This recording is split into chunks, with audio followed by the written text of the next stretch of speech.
गंजाम जिला कुकुड़ाखंडी ब्लॉक गुंठबंध ग्राम में स्वेच्छासेवी संगठन आंचलिक विकास परिषद तरफ दीपावली उपलक्षे एक सचेतनता पदयात्रा अनुष्ठित होईछि।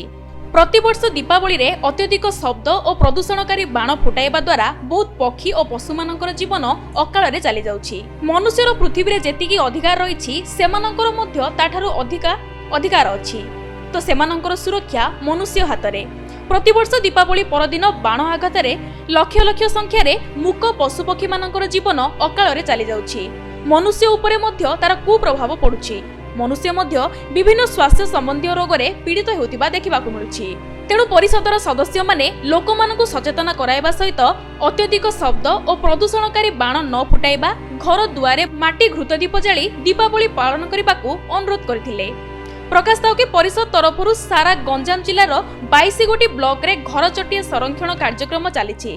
ता सहित वन्य पशुमानंकु सुरक्षा उपरे कार्यक्रम मान मध्य अनुष्ठित होउछि। एही कार्यक्रम रे परिषदर सभापति सागर कुमार पात्र, संपादक विजेंद्र माझी, राकेश बिसोई, सिल्लू महांती, कानुचरण बिसोई प्रमुख कार्यक्रम परिचालन रे सहयोग करथिले।